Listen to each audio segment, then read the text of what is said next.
अस्सलाम वालेकुम स्टूडेंट्स, मेरा नाम अम्मार मुजाहिद है और लीनियर अलजबरा के आज के लेक्चर का हमारा टॉपिक है elementary matrix and their uses. Elementary matrix की डेफिनेशन को देखेंगे और इसके साथ साथ ये देखेंगे कि इसके इस्तेमाल से हम कंप्यूटेशन को कैसे आसान बना सकते हैं।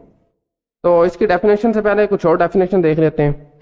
और अगर आपको याद हो तो हमने पहले लेक्चर में 3 तरह के एलिमेंट्री रो ऑपरेशंस पढ़े थे। यानी let's say I have a matrix A, इस पर आप 3 तरह से इनकी रो के दरमियान ऑपरेट कर सकते हैं। द फर्स्ट वन इज, सबसे पहला जो रो ऑपरेशन था वो हमने पढ़ा था कि आप किसी स्केलर से किसी भी रो को मल्टीप्लाई कर सकते हैं। इस मैट्रिक्स ए की किसी भी रो को, लेट्स से मैं आर आई कह देता हूँ इन जनरल, किसी नॉन जीरो स्केलर से मल्टीप्लाई कर सकते हैं और ये सी जो है वो स्केलर को रिप्रेजेंट कर रहा है। इसी तरह से सेकेंड ऑपरेशन हमने ये पढ़ा था कि आप किसी मैट्रिक्स की 2 रोज को इंटरचेंज कर सकते हैं। लेट्स से एक रो हमारे पास आर आई है और दूसरी को मैं रिप्रेजेंट कर रहा हूँ आर जे से।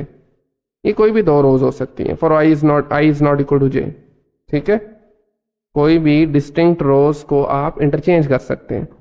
इसी तरह से हमने एक थर्ड ऑपरेशन भी पढ़ा था, एलिमेंट्री रो ऑपरेशन, और वो ये था कि आप किसी एक रो को किसी स्केलर से मल्टीप्लाई करें। लेट्स से सी अगेन हमारे पास एक नॉन जीरो स्केलर है, इसको आप किसी रो से मल्टीप्लाई करें और किसी और रो में आप ऐड अप कर दें, ठीक है, और इस केस में आप सेकेंड वाली रो को चेंज करेंगे। ये 3 तरह के हमने एलिमेंट्री रो ऑपरेशंस पढ़े थे। नेक्स्ट जो हमारी डेफिनेशन है बेसिकली वो इन्हीं रो ऑपरेशन से रिलेटेड है और वो हमारे पास डेफिनेशन है रो इक्विवेलेंट मैट्रिक्स की। यानी आपके पास कोई भी 2 मैट्रिक्स, उनको हम रो इक्विवेलेंट मैट्रिक्स कब कहेंगे, which is row equivalent matrix. तो लेट्स से हमारे पास एक मैट्रिक्स है ए, ठीक है, कोई भी एक हमारे पास मैट्रिक्स ए है और आपने ये तीनों ऑपरेशन जो भी हमने ऊपर डिस्कस किए हैं, आप इन तीनों ऑपरेशंस में से कोई एक या तीनों या कोई 2 जब इस ए पर अप्लाई करते हैं तो रिजल्ट में हमें जो एक और मैट्रिक्स मिलता है, लेट्स से हम उसको बी कह देते हैं। आपने जस्ट करना क्या है कि sequence of row operation apply करना है ए पर और हमें रिजल्ट में मिलेगा बी। इस तरह से हम इन दोनों मैट्रिक्स को कहेंगे these are the row equivalent matrix. ठीक हो गया, दोबारा सुन लें, किसी भी मैट्रिक्स पर आप इन तीनों में से कोई एक या तीनों ऑपरेशन जब अप्लाई करते हैं, एक सीक्वेंस ऑफ ऑपरेशन अप्लाई करते हैं, तो रिजल्ट में हमें जो मैट्रिक्स मिलता है वो वाला और ओरिजिनल मैट्रिक्स दोनों रो आपस में रो इक्विवेलेंट मैट्रिक्स होते हैं। ठीक हो गया, ओके। तो अब चलते हैं अपनी आज की डेफिनेशन पर, which is the elementary matrix. आपके पास एक एलिमेंट्री मैट्रिक्स होता क्या है दरअसल। तो ऑलरेडी हम आइडेंटिटी मैट्रिक्स को पढ़ चुके हैं। एलिमेंट्री मैट्रिक्स बेसिकली एक ऐसा मैट्रिक्स होता है जब आप किसी भी साइज के आइडेंटिटी मैट्रिक्स पर सिर्फ एक रो ऑपरेशन लगाते हैं, single row operation.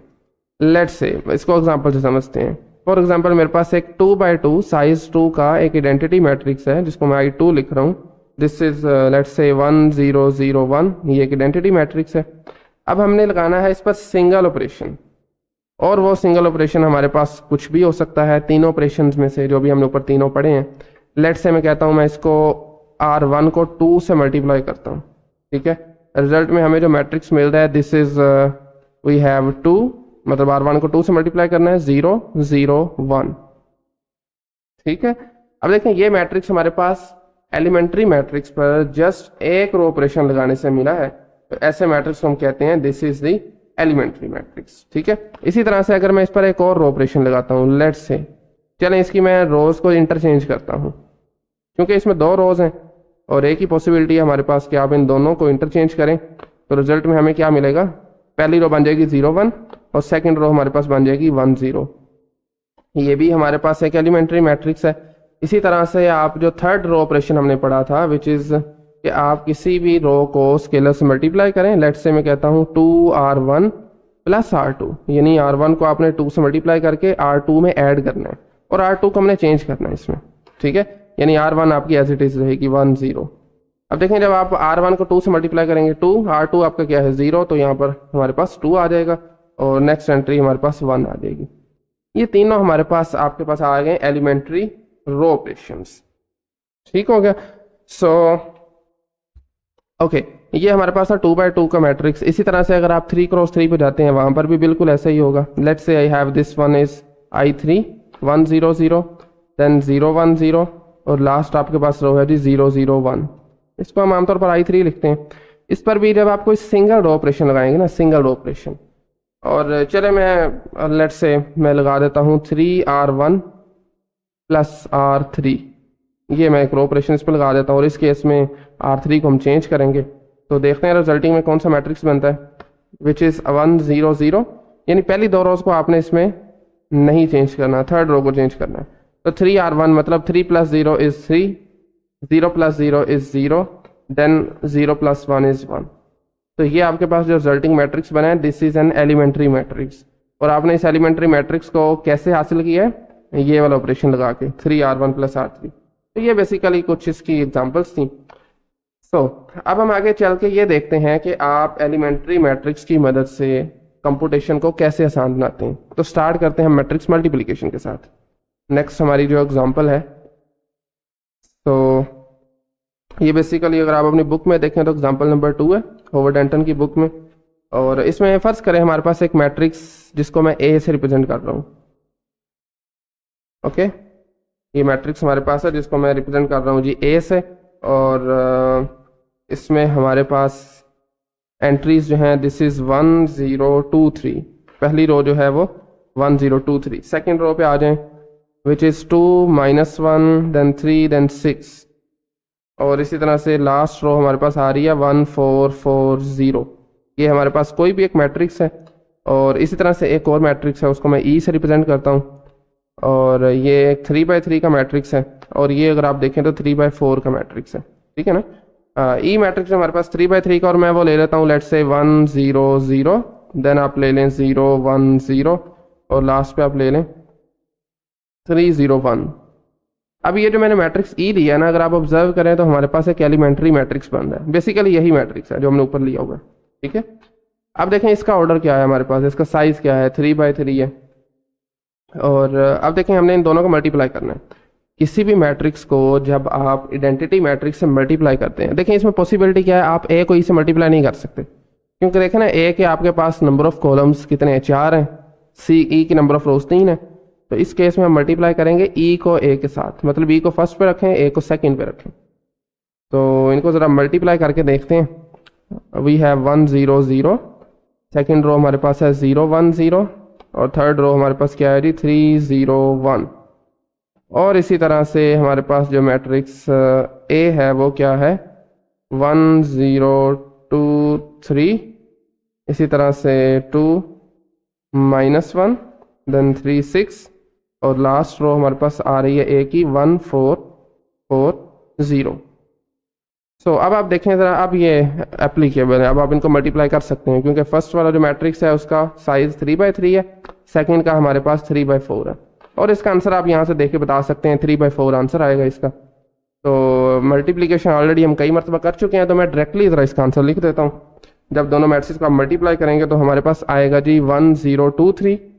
First row क्या आएगी, सिंपली 1 0 2 3। सेकेंड रो हमारे पास आ जाएगी 2 -1 3 6, और इसी तरह से हमारे पास जो लास्ट रो है this one is 4 again 4 then 10, और इसके बाद हमारे पास आ जाएगा 9। अब ये देखें, ये हमारे पास मैट्रिक्स जो है, ये मैट्रिक्स कौन सा है, दिस इज दी ई ए। अब बेसिकली हमने सारा काम किया क्यों, आप सुने ज़रा। देखिए ये जो एलिमेंट्री मैट्रिक्स था आपने ओरिजिनली लिया था, ये आइडेंटिटी मैट्रिक्स को कौन सा ऑपरेशन अप्लाई किया था हमने, 3R1 + R2। 3R1 + R2 जब आपने आइडेंटिटी मैट्रिक्स पर अप्लाई किया तो हमें ये वाला एलिमेंट्री मैट्रिक्स मिल गया। अब आपने करना ये है कि ये जो आपके पास मैट्रिक्स ए है ना, इस पर सेम यही ऑपरेशन अप्लाई करें, 3R1 + R2। कौन सा अप्लाई करना है, 3R1 + R2। मैट्रिक्स ए पर आपने ये ऑपरेशन अप्लाई करना है। तो देखें पहली दो रोज आपके पास है, सॉरी 3R1 + R3 था, 2 नहीं था, ये R3 है। ओके, दिस इज R3, क्योंकि हमने R3 को ऑफकोर्स चेंज किया है, इस केस में भी R3 आ जाएगा। सो पहली दो रोज आपके पास एज इट इज आ जाएंगी, दिस इज 1 0 2 3। सेकेंड रो भी आपके पास 2 -1 देन 3 देन 6। थर्ड रो हमारे पास आएगी, 3 को ज़रा मल्टीप्लाई करें R1 से 1 + 1, sorry 3 × 1 is 3 + 1 is 4, 3 × 0 0 + 4 is again 4, 3 multiply 2 is 6, 6 plus 4 is 10, और लास्ट पे देखें 3 मल्टीप्लाई 3 इज 9, 9 प्लस 0 इज 9। अब ज़रा ऑब्जर्व करें हमारा ये वाला मैट्रिक्स और ये जो आपने मल्टीप्लिकेशन के जरिए हासिल किया था, दोनों सेम नहीं है क्या? ये एक्चुअली सेम है ये। तो हमें यहाँ से पता चला जब भी आपने किसी एलिमेंट्री मैट्रिक्स को किसी भी मैट्रिक्स से मल्टीप्लाई करना है तो बजाय कि आप मल्टीप्लाई करें, सिंपल आपने ये करना है कि उस एलिमेंट्री मैट्रिक्स पर जो ऑपरेशन लगा है ना, आपने ओरिजिनल मैट्रिक्स पर वो ऑपरेशन लगा देना है। ठीक है, आपको डायरेक्टली उसका रिजल्ट मिल जाएगा। ठीक है, इस तरह से बेसिकली एलिमेंट्री मैट्रिक्स को यूज़ करते हुए मल्टीप्लिकेशन को आसान किया जा सकता है। ठीक हो गया? ओके, सो आज का हमारा सेकेंड लास्ट थ्योरम क्या है, लेकिन उस थ्योरम से पहले एक एग्जांपल है वो करनी पड़ेगी। सो आपकी बुक में भी अगर आप देखें तो आपके पास एग्जांपल नंबर है, this is 3, example number 3। Basically करने के जा रहे हैं हम रो ऑपरेशंस और इनवर्स रो ऑपरेशन को सीख रहे हैं। यानी आप जब किसी भी आइडेंटिटी मैट्रिक्स से कोई भी सिंगल रो ऑपरेशन लगाकर एलिमेंट्री मैट्रिक्स की तरफ जाते हैं तो यहाँ से हम ये देखेंगे कि उस एलिमेंट्री मैट्रिक्स पर इनवर्स रो ऑपरेशन लगा के आप दोबारा आइडेंटिटी मैट्रिक्स की तरफ आ सकते हैं। मिसाल के तौर पर let's say I have a matrix, identity matrix I2 मतलब साइज 2 है, दिस इज 1 0 0 1। अब आप इस पर कोई सिंगल रो ऑपरेशन लगाएंगे, लेट्स से मैं लगा देता हूँ इस पर 4R1 लगा देते हैं हम, चले 4R1। तो हमें एक मैट्रिक्स मिला जिसको हमने एलिमेंट्री मैट्रिक्स का नाम दिया था, यानी 4 0 0 1। ये आपके पास है एक एलिमेंट्री मैट्रिक्स। ठीक हो गया? अब आपने क्या करना है, इस एलिमेंट्री मैट्रिक्स पर दोबारा ऑपरेशन हम लगाकर आइडेंटिटी मैट्रिक्स बना सकते हैं। मतलब मैं इसको क्या कहूँगा, 1/4 को अगर मल्टीप्लाई करूँ R1 से तो यू कैन सी कि हमारे पास फर्स्ट जो रो है वो क्या बनेगी, 1 0 0 1। ठीक है, तो देखें हमने बेसिकली किया क्या है, इसमें एलिमेंट्री मैट्रिक्स पर दोबारा फिर एक इनवर्स रो ऑपरेशन लगाकर आइडेंटिटी मैट्रिक्स बना दिया। इसी तरह से आप चलिए, ये तो हमने स्केलर से मल्टीप्लाई किया था ना, दोबारा फिर मैं एक आइडेंटिटी मैट्रिक्स लेता हूँ, लेट्स से 1 0 0 1। और इस केस में हम ये करेंगे, देखें अगर आप दो रोज को इंटरचेंज करें वो तो ऑफ कोर्स है ना, दोबारा फिर उनको इंटरचेंज करके अपनी पोजीशन पे लाया जा सकता है।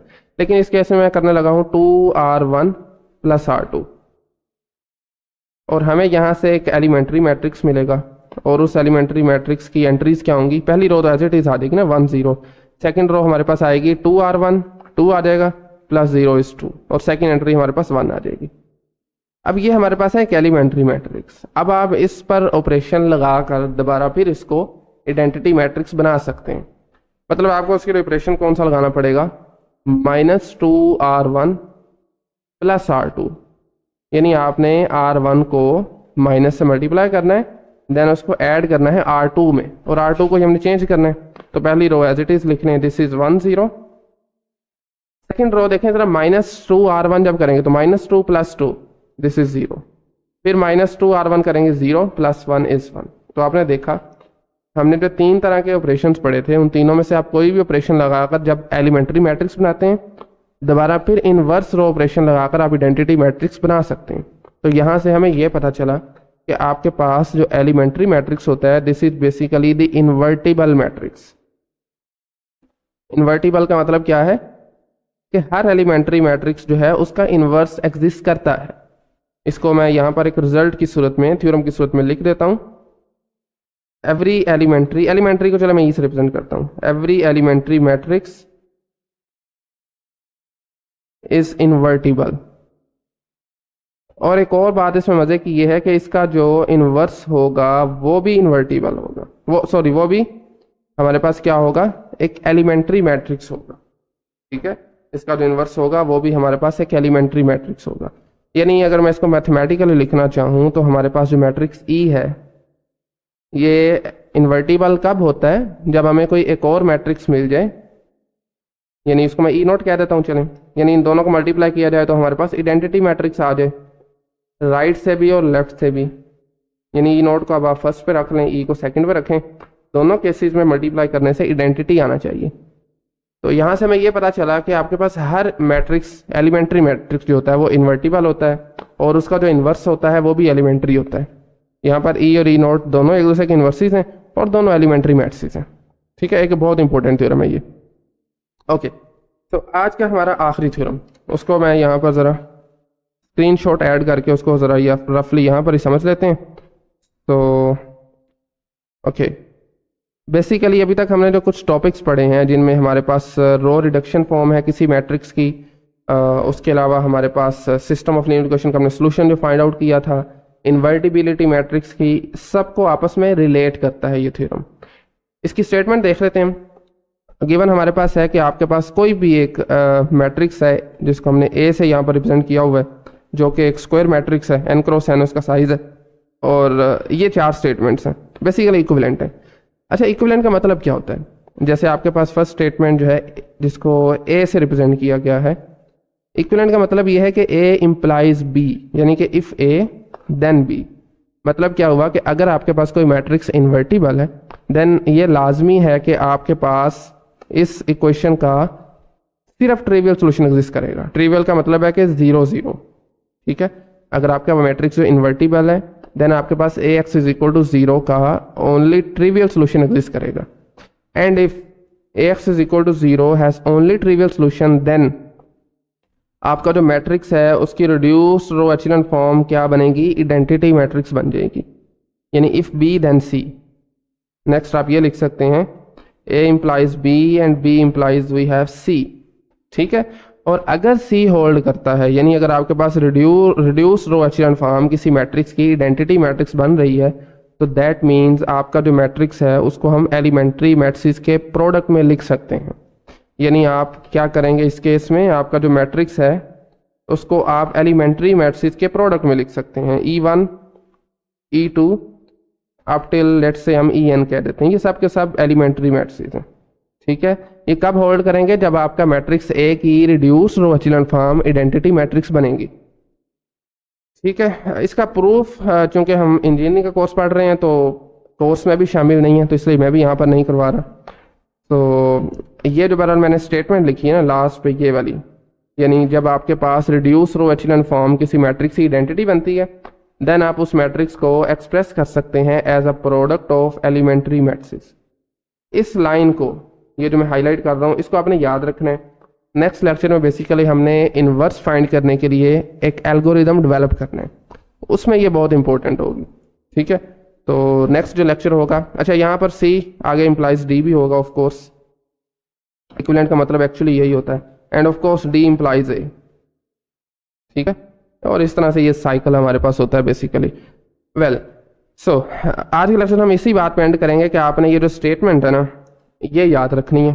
नेक्स्ट लेक्चर में जैसा कि आपको मैंने बताया कि हमने किसी भी स्क्वायर मैट्रिक्स का इन्वर्स फाइंड आउट करने के लिए एक एल्गोरिदम डेवलप करना है, और उसका हम स्टार्ट जो है ना वो स्टेटमेंट से लेंगे, ठीक है। ओके, सो आई थिंक आज के लेक्चर के लिए इतना ही। अगर आपको कहीं से प्रॉब्लम है तो आप कमेंट सेक्शन पूछ सकते हैं, otherwise thank you very much.